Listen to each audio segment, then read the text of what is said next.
Hey guys, so recently I decided to rewatch Survivor Ghost Island out of the blue, and along the way I decided to start keeping power rankings, doing them episode by episode, very similar to how I would do a current season of Survivor. And even though I had already seen the season before, I was very curious about how I would have assessed the season and how I would have talked about these people had I had this channel at the time. And through that, I had this video idea of sharing my edgic analysis for this season. So in this video, I'm basically going to go through each of the players and talk about how my thoughts on them changed over the course of the season and how I would have ranked them on my power ranking had I been covering the season at the time. Now, obviously, this is a bit of a weird exercise considering that I had already seen the season before and I already know what happens in the season. But still, I'm going to be going through this as if I were watching the season for the first time and trying to piece together where the edit was leading and who the contenders were at various points in the season. Now, I may end up doing this for other seasons down the road, but I wanted to do this for Ghost Island as I just rewatched it and I felt like doing this exercise regardless.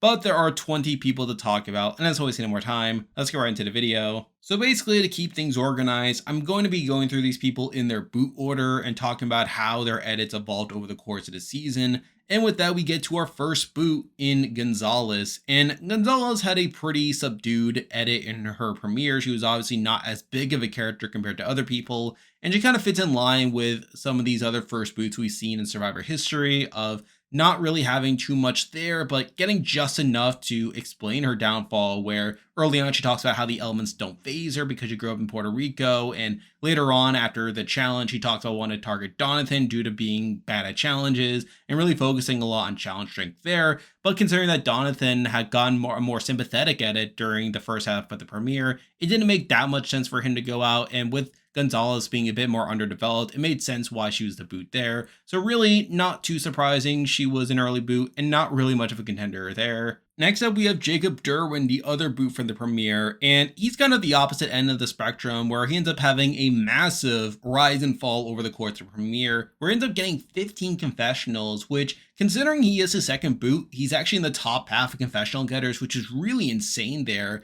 and kind of speaks to more generally how Ghost Island is a pretty weird season where a lot of people are pretty under-edited. But here Jacob is getting a big presence over the course of the premiere, but really he was primed for a downfall from early on where most of his content is pretty negative, really showing him out of his depths there, makes tons of mistakes like looking for an idol day one, him pouring the rice into a sock, you have him admitting to Navidi that he tricked them into sending him to Ghost Island. You have him making a fake idol and showing it to his tribe only to not have a note. You have him being tricked by Stephanie into revealing all of his game information that he was lying the whole time. Really lots of mistakes, never really primed to do well here, but at least he was a fun character, but still makes sense why he was booted so early. Next, we have Morgan. Now, Morgan is mostly under-edited to where I never really had her in that high contention for a lot of the season. But even so, she was actually relatively high considering how lackluster her premiere was, being 13th out of 20th, which I think speaks more to certain other people being completely purpled in the premiere, more so than anything else, where really her only content in the premiere comes after she gets the legacy advantage from Jacob, really circumstantial content there. Then we get to her boot episode where she gets a decent amount of content, nothing too damning at the end of the day, but just enough to make her make sense as the eventual boot there, but really someone I never really saw as a contender from an edgic perspective. Next up we have Brendan, who was definitely more of a contender than Morgan, though I feel like his edit was not that impressive. I feel like he was more so higher due to other people being lower, where I had him at number 8 out of the premiere. He does get that confessional after being chosen for the initial challenge where he talks about being a teacher and a coach, but really outside of that, most of his content afterwards is him being the leader of the Malolo Alliance and talking about how he doesn't believe Jacob's story. And then in episode 2, like, he gets some content, nothing too spectacular at the end of the day, but I still had him at number 6 mainly because other people were more under-edited compared to him. But I feel like he was enough of a consistent presence to where there is possibly a chance, especially compared to some of the other Malolos. But really coming to his boot episode, he doesn't get that much. He only gets one confessional in his boot episode. So while on paper, his downfall seems pretty dramatic, at the end of the day, I was never that high on him, but really was more so low on other people. Next up, we have Stephanie, and this is the first person that I would say was a true contender early on, at least for me, where I felt like her premiere was pretty good, where she does talk about being a super fan and how getting rid of Gonzalez at the first vote is a strategic move. She gets her way there, which I feel like is pretty good. We get to the second half of the premiere where she gets the bulk of the credit for getting the information out of Jacob, talking about how she's also a super fan and how she can get to Jacob's head by talking game with him. And she does get all the information out of him. Now, granted, she does kind of diverge after that, talking about how there's a chance she could keep Jacob, only to not do so, which is a bit of a red flag, but I do feel like compared to other people, and especially compared to the other Malolos, I feel like her premiere was pretty solid. I think episode 2 also looked pretty promising, where she continues to talk about being a big player and how a good player has to roll with the ways after getting a bad swap, and you had the Navides there being presented pretty negatively with them complaining about the shelter, and considering they don't go to tribal in that episode, you could have seen at the time that there was a chance that Stephanie could have worked her way out of this situation. But I think episode 3 is the turning point where the reality hits us of just how bad this game position is, how the Navides won't crack, and we later see the Malolo side losing out on that vote, misplaying the idol, losing Brendan. And I think at that point, it's pretty clear that Stephanie is in a bad spot to where I did drop her in the ranking. And then obviously we get to her boot episode where she ends up getting a decent amount of personal content talking about her background, how she wants to prove to her kids that she can do this and that she can see herself at the reunion, winning the money and going down to pick up her kids, which was probably the biggest red flag there. I felt like that quote was particularly setting up her downfall there, and she is eventually taken out. So while I think she was a contender early on, I think once the reality hit that she was in this bad game position, I felt like it made sense why she was eventually taken out. Next up, we have James, and James is someone who was kind of middle of the road for a lot of his run here. He gets a pretty by the numbers premiere where he only gets content when it feels necessary, like him talking about how Jacob's playing too hard right away, and he gets a confessional after losing the second immunity challenge about how he in particular cost his team the challenge and that his parents taught him in Korea to get everything his effort and now he feels bad. But really outside of that, nothing too spectacular there. I feel like episode 2 is probably his peak, where he does get the bulk of the credit for the Morgan blindside. He's the one to put that plan together. And while he's bumped up to number 7 after episode 2 because it is, I think it later becomes apparent that he only got that content because it was necessary, because he was responsible for that move. That content had to be there. He then gets 0 confessionals in episode 3, which is pretty bad. Goes back down the rankings because of that. Episode 4, he kind of just gets generic content about how Malolos run the tribe, which again has to be there. And then we get to his boot episode where he does get a bad swap, talking about how he is back on the bottom. And kind of similar to Stephanie, he gets personal content talking about how he moved back to America, ran away from his family, which felt like content setting up his eventual boot. And sure enough, he does eventually get taken out there.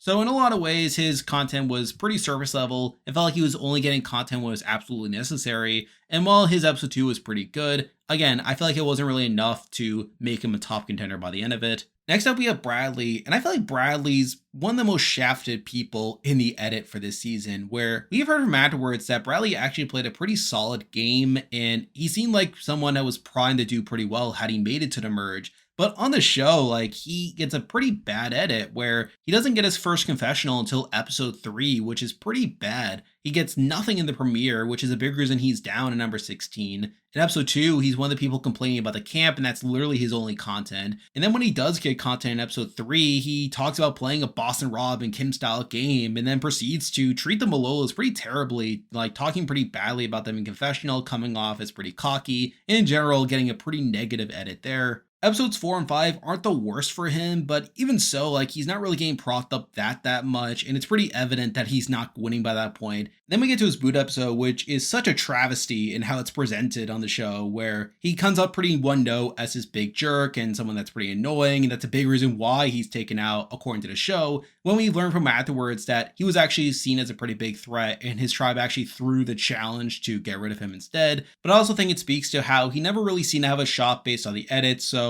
for him to go out here before the merge isn't too shocking. Then we have Chris Noble, the merge boot, and this was a bit interesting considering he is a massive character on the show, and he's relatively high in the power rankings, at least early on, where I don't think it's immediately apparent that he's being set up for a downfall here, considering both he and Dom are pretty big characters, even though the rivalry is set up from pretty early on. Now, in episode 1, he actually does get to respond to quite a bit of what Dom's doing, talking about how it was bad for Dom to call him out at the first challenge. And we do see him laying some groundwork, like with his relationship with Seabass. And we do see a lot of his perspective and how things play out early on. We think it's episode 2, where he does end up going to Ghost Island, and obviously he gets a lot of content because of that, including some personal content, which is a running theme we see, at least during the pre-merge of the season, where Ghost Island is used as his excuse to give the people that go there personal content to really make them sympathetic. And while that's good, it doesn't really prop them up, as it feels very circumstantial and it feels like you're forcing the personal content more than letting it play out organically. So really that doesn't help Chris too much in this power ranking.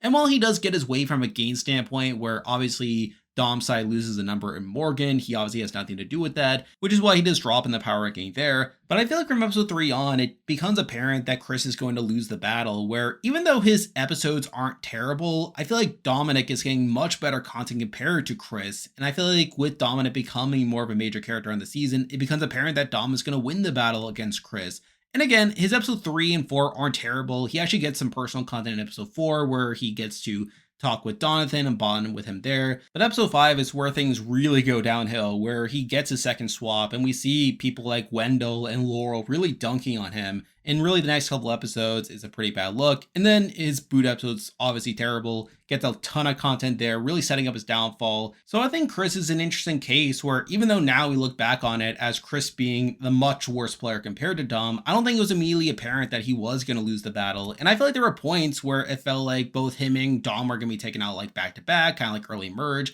But I think as the pre-merge goes along, we start to see more of his flaws in the edit, to where by the end it made sense why he was eventually taken out. Next we have Libby, who is pretty much the opposite of Chris Noble, getting very minimal content there, where I actually had her at the bottom of the power ranking of the players still in the game after the premiere, as she got 0 confessionals despite her tribe attending 2 tribals, which was such a bad look to me that I instantly wrote her off. Episode 2, she does get a visibility spike, but even then, it's mostly bad content, where she talks about bonding with Morgan after the swap and how she wants to keep Morgan safe, only to lose Morgan by the end of it, which I feel like is also a pretty bad look. It's not even explained why she eventually capitulates to the Malolos and taking her out, or even though she technically goes up in the ranking after this episode, I still feel like this was mostly bad content, with the only silver lining being that this could have been this turning point for her, where she could have gotten content to explain her vote and how she could have turned her game around. But then she gets 0 confessionals for the next 3 episodes in a row, which caused her to really stagnate in the rankings thereafter, with her lack of content in episode 5 being particularly bad, considering she was put in a bad spot and she was shown the show to be this target but gets no perspective there. And while she finally gets another confessional in episode 6, that was mostly out of circumstance, considering her tribe does go to tribal and she was one of the names being put out there, but is able to get through that. She then has a pretty bad merge episode where she talks about wanting to keep Chris around because she doesn't think Chris will lie, only for her to vote out Chris anyway, not really getting to explain that vote. And she also gets votes against her as well, talking about how she's safe, only to then show the likes of Angela and Desiree wanting to vote her out instead, which is a pretty bad. And then we get to her Buddha episode where she talks about wanting to turn her game around, and she does have a bit of a mini arc there, but by then it's pretty clear it's a visibility spike, doesn't really have much of a shot at staying. So really, I feel like Libby's edit is mostly bad, where she gets very minimal content, and even when she is shown, it's mixed to bad. So really never really saw Libby as a contender there. Next up we have Desiree, who I would also consider a pretty shafted player, where despite her playing not the worst game in the world, she gets very minimal content, where her only content in the premiere is this nothing confessional at the beginning about how she's bad at puzzles right before doing the initial reward challenge. And really the only reason she's as high as she is at number 14 is because everyone below her got 0 confessionals at all. So I figured that 1 confessional was better than nothing. But then she literally doesn't get another confessional until episode 4, which is really bad there, even though she is voting with the majority as well. Her episode 4 is okay, where she's searching through Stephanie's bag, seeing if she got anything from Ghost Island, which, again, not the worst in the world, but not nearly enough to make up for her lack of confessionals before that. She also gets a decent amount of content in episode 5, but it's also very situational, where she gets content talking about her swap tribe, and she also gets content after losing the challenge and how she feels bad about it, which isn't really something you expect to see in a winner's edit. She does have a funny moment in episode 6 where she gives the idea of burning the Malolo banner before the challenge, which is pretty funny. We then get to the merge, which is a bad round for her game-wise, where she does stick with the plan to take out Libby, which he thought was the case, only for her to be one of only 2 people to stick with that, which would have been fine if she got some content in episode 8 to redeem for that, but then she gets nothing in episode 8, which sends her right back down to the bottom. And then we get to her boot episode where she does get a visibility spike, trying to put together this flip against Dom and Wendell, only for that to completely fall apart. So again, I feel like Desiree definitely had her moments here and there, but she was pretty invisible in the edit for a lot of the season. And even when she was getting content, it was very situational to where she never screened out as a contender for me. Next, we have Jenna, who has a pretty middling edit for a lot of the season, where right off the bat, she has a pretty standard premiere talking about Jacob going to Ghost Island, screwing up their plans, and how Jacob is going to be the first boot had he not been sent to Ghost Island. And then later on talks about how she's going to stick with Stephanie because apparently they're close, even though we don't really get to see them together, which I feel like is not particularly great, but really not the worst premiere in the world. Episode 2 is kind of whatever, just talking about how she's in a bad position, but not really expounding upon anything specific. She's then invisible in episode 3, but then in episode 4, she gets content with her bonding with Seabass, which felt like it could have been this relationship on the season, but never gets mentioned again, which is pretty strange. Episode 5, she gets more content talking about her swap, but beyond that, nothing too much there. No content in episode 6. Merge episode, she does talk about how the Chris and Dom situation is good for Malolo, but really that doesn't have much long-term effect. Episode 8, she gets sent to Ghost Island, only to get nothing there, so that doesn't really help her. She doesn't even get personal content there, which is pretty bad. Episode 9, nothing. And then our boot episode, she does do some stuff, but really G never really had much of a shot at staying over Donathan. So for the most part, I never saw Jenna as much of a contender, where even though she's not getting negative content, I feel like a lot of her content doesn't have much substance, or it feels like nothing she does has any long-term effect over the course of the season. And mixing that in with some zero confessional episodes, it makes sense why she was never a contender for me. Next up, we have Michael Yerger, who is one of the biggest characters on the season, and from what I understand, a major contender for a lot of the season, which makes sense considering all the screen time that he got and with him being this massive underdog. However, I feel like there were plenty of red flags during a lot of his season that kind of prevented me from having him in high contention. Right off the bat in episode 1, he talks about how he's going to keep around Gonzalez due to Donathan being bad in challenges and that he cares a lot about challenge strength, only to then vote out Gonzalez, which I feel like is a pretty big red flag right off the bat. He obviously gets a pretty bad swap afterwards, and while he gets pretty decent content on his swap try, finding the idol, we then get to the next tribal where he does misplay it, doesn't get his way there, which I do think is pretty worrying, and then he's obviously getting more content being on the bottom for the next couple of episodes, and while that does keep him in the top half, I feel like with him being pretty overexposed on the show, it made it pretty unlikely that he was going to win by the end of it, where I felt like he was just this big character that was just going to be taken out down the line. He did have a pretty questionable merge episode where even though he gets plenty of content there, he also talks about wanting to play his idol only for him to not do so, which felt pretty weird. But then after he's on the bottom again the following rounds, he does become more of a major character again. And again, a lot of it feels pretty similar to what he got in the pre-merge with him being a major character, being set up as a pretty big underdog, until his boot episode where he obviously gets put in a very bad spot. And while he does make one last effort of tricking Kellen into thinking that he has an idol, it's not really enough and he's taken out from a gain spot. So while he's definitely high on these rankings due to him being one of the more consistent presences on the show, it always felt like he was a pretty big character that felt a bit overexposed to be a true winner by the end of it, but I feel like it's with his consistent content that left him in the top half of the rankings for a lot of the season. Next up, we have Chelsea, who is notoriously one of the most purple players in Survivor history, getting just 4 confessionals across 11 episodes. And you'd think because of that, she'd be at the bottom of the ranking the entire time. However, that's not exactly true, where even though she is mostly invisible in the show, she's not exactly getting negative content. Where I feel like the bottom placements on a lot of these rankings are people that are getting actively dunked on in the edit, where I feel like Chelsea is just not getting anything. And then when she does get content on the show, the content itself is fine, where if we look at her confessionals, her first confessional is in episode 3,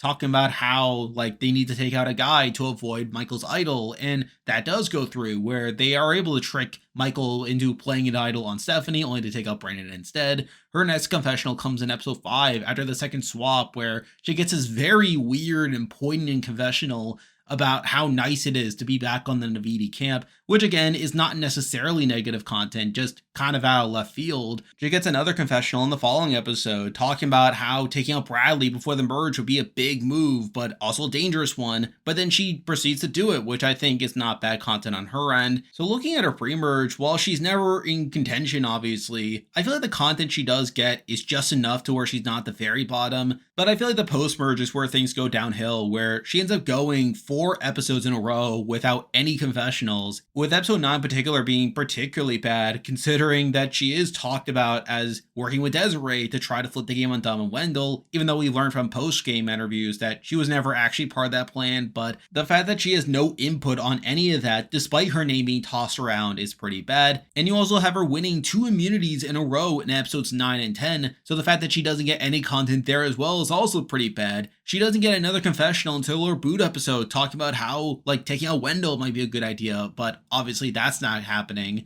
So obviously Chelsea's edit is pretty bad. It's one of the most purpled edits in Survivor history. So obviously she was never a contender, but she was a bit higher on the rankings than what you might expect. Next we have Kellen, who I actually had marked as a contender for a lot of the season, and she was even my frontrunner for the first 4 episodes of the season, where early on she has a pretty solid premiere, getting personal content, talking about how like she got divorced and finished grad school, basically turned her life around, and she gets set up to the storyline about how like she has to trust her gut and how she can't be afraid to make bad decisions. And I feel like her along with Wendell had the most traditional premieres for a winner, considering that they got this content without being overexposed, unlike people like Chris or Dom. So I feel like that was a big reason why she stood out from so early on. And after the swap, she continues to be a pretty major character on the season, where even though she is part of this majority that is sticking strong, and she talks about how sticking with Navidi is necessary, I don't think that's necessarily being shown in a negative light. And I feel like with the other contenders having bigger holes with their edit, that kind of left Kellen around this number 1 spot for the next couple of episodes.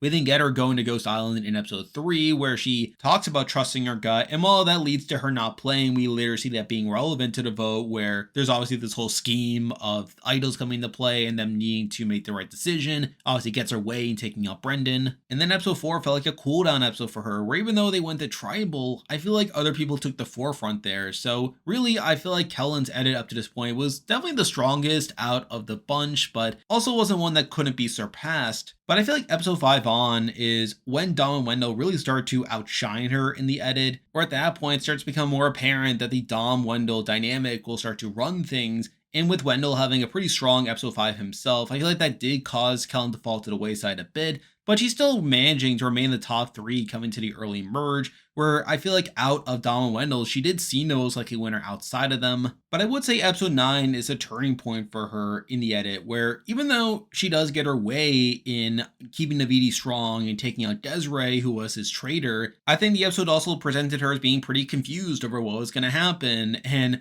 her talking about Navidi strong felt more hollow in my eyes, considering they were turning on their own Navidi at that point. And I feel like people like Donathan and Michael start to overtake her at that point. And episode 10 is where things really go downhill, where at that point we see her falling for Michael's bluff about him having an idol and her being paranoid over what's going to happen with the vote. And you have her later using her extra vote basically as a self-defense move rather than something that really advances her game, which contradicts what she said earlier when she had first gotten that advantage during her second visit to Ghost Island, where she talked about how this will turn the sweet girl everyone likes to the girl who's smart and tough enough to make it to the end and win. So for her to use this in a pretty defensive and anticlimactic way was not a good look from an edit standpoint. It was definitely the breaking point to where I never saw her as a contender after that point. And especially with Dom and Wendell clearly running the game from that point on. And then our final 2 episodes are pretty bad, where during episode 11, she's all about getting the women together to take down the boys, only for that to not go through. And then our boot episode, she talks about going after Donathan tries to flip the game, calling him paranoid and stuff, only for her to be taken out instead. So it's definitely an edit where she was definitely the front runner, relatively speaking, and while looking back, you can definitely see more of the holes within it, to where she was definitely a big character early on and someone who just talked a bit too much about remaining tribe strong.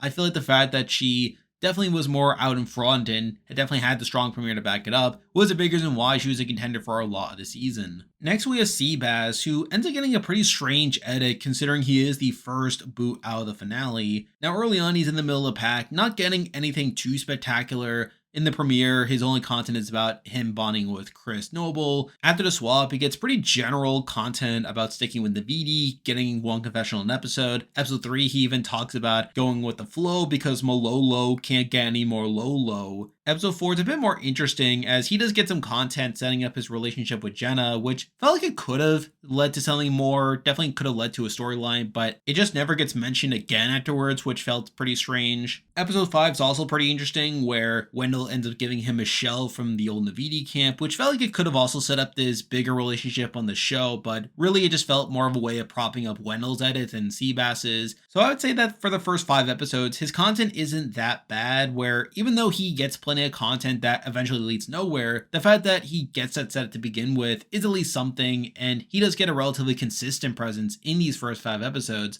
But then he goes 3 episodes in a row without any confessionals, which is pretty strange in my eyes. He has almost nothing to say about the eventual Chris boot at the merge, and then we get to the split tribal episode where he does break down the dynamics there, but then he proceeds to vote out Jenna, someone he also was said to have a relationship with down the road. He then gets negativity in the following episode where he wins the family visit and takes all the guys there, which causes a lot of the women to complain about him there. And from that point on, his edit isn't really that good, where he talks about in the following episode how he wants to latch onto the bottom people only to then eventually be taken out the final 6. So for the most part, I would say this is a pretty strange edit, especially for a final 6 boot, where I could very well have seen this being a runner-up edit, considering that he was getting this random content here and there, him getting this random setup to these various relationships only for them to go nowhere. I could very well have seen him being a losing finalist by the end of it, though obviously he ends up being taken out in 6th place, so there's that at least. Next we have Donathan, who I think is a pretty clear example of a journey edit.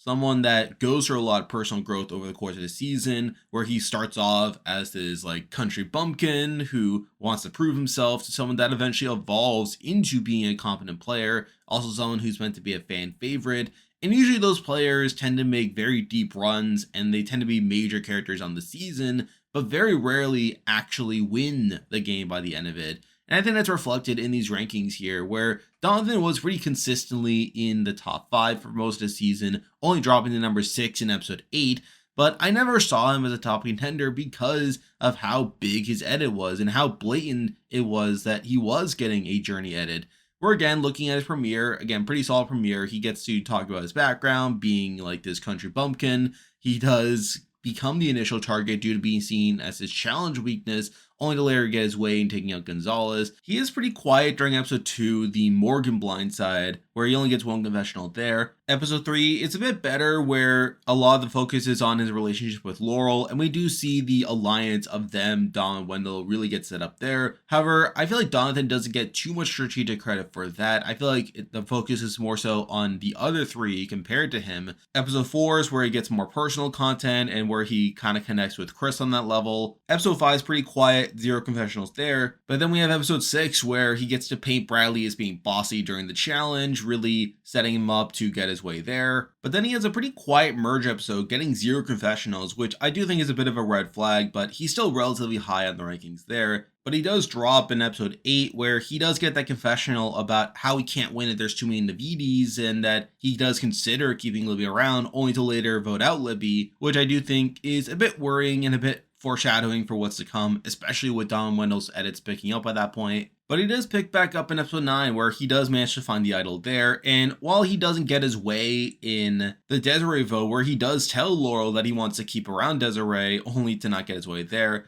I do think this is the point in the season where he does become a bit of this symbol for the anti-Dom and Wendell movement. And I felt like at that point in the season, there was a chance that if anyone was going to turn on this power duo, that it probably could have been Donathan. And had that been the case, I feel like Donathan would have been a pretty likely winner by that point. Though at the same time, I feel like by that point, I feel like Dom was clearly ahead in the edit by a lot. And I feel like with other people like Kellen dropping off, it kind of left Donathan this high in the power ranking, more so by default, not because I felt like he was actually going to do it, but because I felt like that potential of him turning on Don Wendell and being successful at it was there. But at the same time, it doesn't shock me that he eventually does get taken out at the final 5 due to him having this journey edit, and with him having a pretty massive pre-merge, only for him to kind of die off to a degree in the post-merge, only getting this content about potentially turning on Don and Wendell down the road. So again, I feel like Jonathan was someone who I never thought was actually going to win, but considering how major of a character he was relatively high for a lot of the season. Next, we have the final juror in Angela, and Angela was never a contender. I feel like she was pretty quiet in the edit for a lot of the season, though she does pick up at various points, but not nearly enough to be a contender for a lot of it.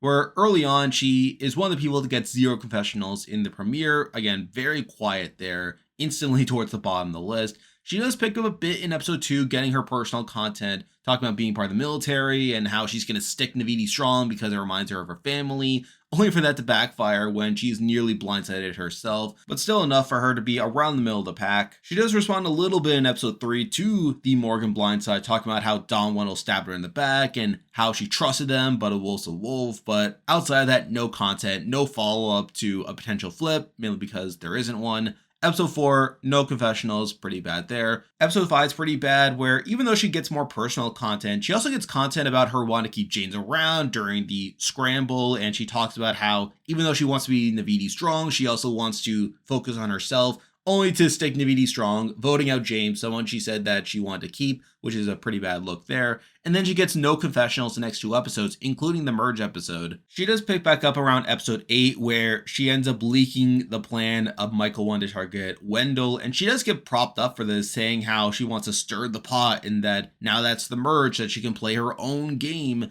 And while from a game standpoint, this is kind of the opposite, where she's essentially just enabling the Naviti power structure, I feel like the edit doesn't necessarily portray it that bad, but still, she does move up a little bit in the power ranking there. Episode 9, she gets sent to Ghost Island, getting circumstantial content, loses her vote, nothing too spectacular there. And then she gets 0 confessionals in the last 3 episodes going into the finale, which I feel like is pretty bad and really kicks her back down to the bottom, to where she's essentially last place on the power ranking going into the finale. So for the most part, it's a pretty bad edit, one where she was constantly in the bottom half. Though there were points where she picked up edit-wise, and while I can question whether it was good content for her, particularly in episodes 5 and 8, I feel like the fact that she got that content to begin with was enough to elevate her slightly, though by the end of it, it made sense why she was never a true contender. And now we're on to the runners-up, starting up with Laurel, and Laurel has a pretty standard runners-up edit for a lot of it, where she starts off pretty slow, getting only 1 confessional in the premiere and no confessionals in episode 2, kind of unremarkable there.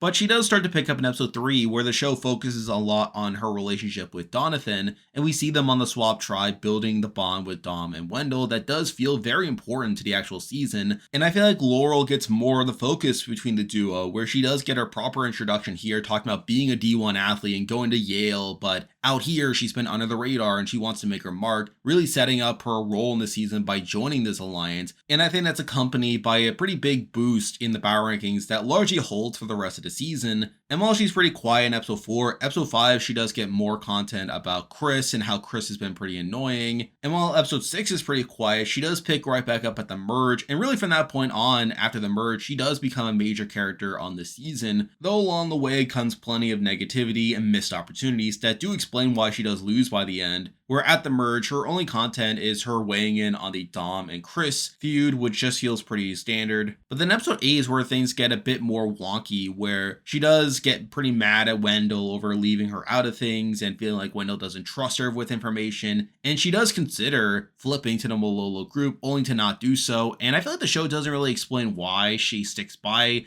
the Wendell and Dom side despite her annoyances with them. And I feel like with the show not really explaining that, I feel like that does knock her on the rankings there. Episode 9 is also a questionable look, where she is blamed on the show for leaking Desiree's plan of flipping on the Dom, Wendell, Kellum power structure. And while she does get to give her perspective on things, and while she does get her way in taking out Desiree, I feel like from a pure game standpoint, I would look at this as a pretty bad look, as it probably means that Desiree doesn't vote for Laurel if she gets to the end. Episode 10 is also a pretty questionable look, where she is in direct danger coming to that split tribal, and she has almost nothing to do with the actual scheme to take out Michael and to really save herself there. I feel like that was a massive missed opportunity, which again leaves her relatively lower on the rankings. And then you have episodes 11 and 12 that really highlight her strategy of remaining loyal to Dom and Wendell, despite it not being that good for a game, where in episode 11, a lot of it focuses on how Donathan wants to flip against Dom and Wendell, but can't because Laurel doesn't want to flip.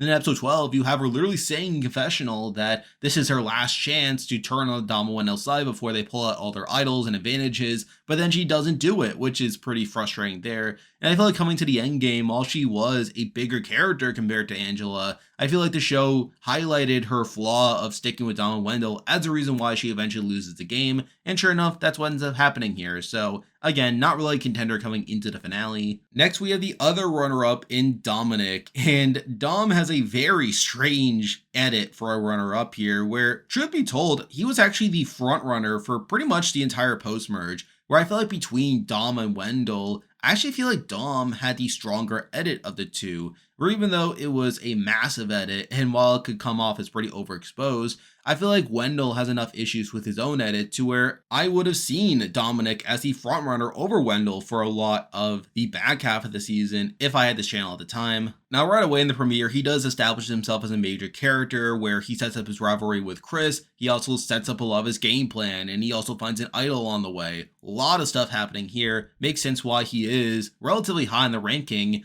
but I feel like at the time I would have seen him as just a big character alongside Chris, and I feel like with Chris and Dom having this back and forth, I don't think it was immediately apparent who was going to win that battle, where I could just have easily seen Chris winning out in this battle over Dom at some point. So I feel like at the time I would have seen him as just this big character. And then episode 2, he does drop to number 8 after the Morgan blindside, where obviously he does lose out on that vote there. And I would have expected that from a gain standpoint, Chris would have been able to pull in the numbers after coming back from Ghost Island, pulling the Malolos to eventually get a 1-up on Dom there. But I feel like episode 3 is the turning point, where episode 3 he does recover very well, where he and Wendell are set up as these underdogs on their tribe, and then they get to work. They build the alliance with Laurel and Donathan that does feel very important to the season, and I feel like Dom gets a lot of credit for creating this alliance, which I feel like really elevates him over the rankings to number 2. After that, he gets a cooldown episode in episode 4, getting no confessionals there, which I think for Dominic in particular is pretty good considering how massive his first few episodes were, so I feel like that cooldown's pretty good. And he does jump to number 1 by the end of episode 5.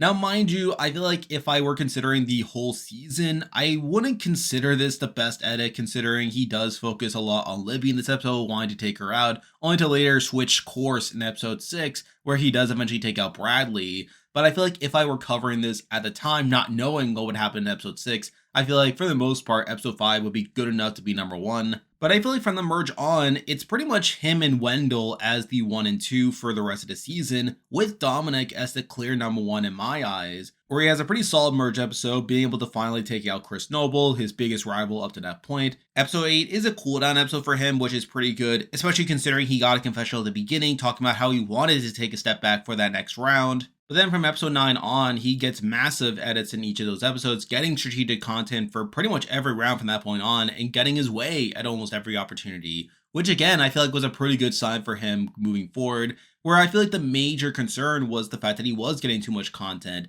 But considering that he had several cooldown episodes that felt pretty well placed, not to mention issues with Wendell's edit that we'll get into in a moment, I did still have him at number 1, even with his massive edit, even going to the finale. And I feel like it wasn't until the tail end of things that we really saw a lot of Dom's issues that eventually resulted in his loss at the end. But I feel like for a lot of the season, if I were watching it coming to the finale, I would have seen Dom as the most lucky winner, and I felt like he would have had the 1-up over Wendell here. And finally, we have the winner of the season in Wendell, who I think is a pretty strange winner's edit, all things considered, especially in the post-merge. Now, early on, he gets a very solid premiere where he gets personal content talking about how he was a lawyer initially, but he later switched to follow his passion and making furniture. He also gets set up to his relationship with Dominic early on, which is pretty good. And that's a big reason why he was very high after the premiere, being a number 2. Now, after that, he does remain relatively quiet, where he doesn't have much to do in episode 2, aside from Laurel, like getting the target off his back, but even then, that doesn't get too much focus. He does rebound in episode 3, like where he does get this underdog arc along with Dom and how they later build the alliance.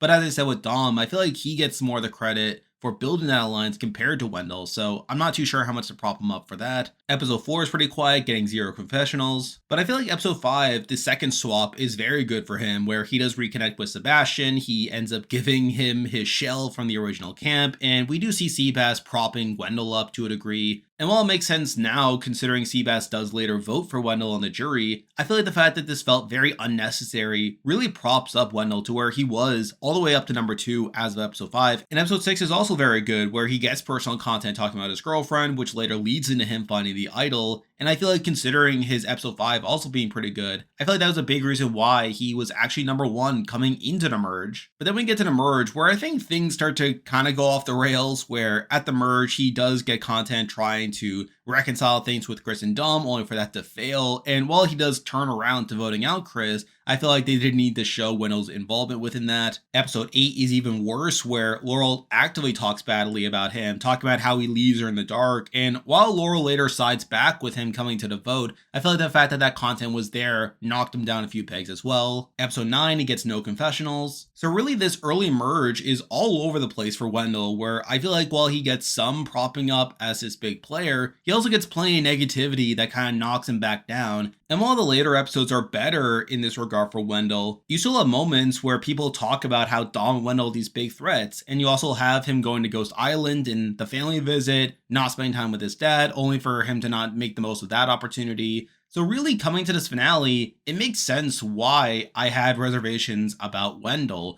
where even though Dominic was getting a massive edit, and you can argue that he was being overexposed, I feel like Wendell got just enough negativity to sort of negate the fact that he wasn't as overexposed compared to Dominic, to where even though I had him at number 2 from most of the post-merge, considering how strong his pre-merge was, I feel like as a whole, Wendell's edit is very quiet for a male winner of the show. And I feel like mixing that in with the negativity that I got post-merge, I felt like it would have made sense why people doubted Wendell's eventual win by the end of it. But there we go, that'll do it for this week's video. If you like this content, be sure to like and subscribe, really helps out with the channel. Now I may do this for other seasons down the road, and I'll probably do a player ranking for this season as well, so stay tuned for that. I'm on Patreon, so if you want to consider supporting the channel, you can do so by clicking the link in the description, and you can also join the Discord server by also clicking the link in the description. There's a lot of stuff coming your way, but for now, that is the video. See ya.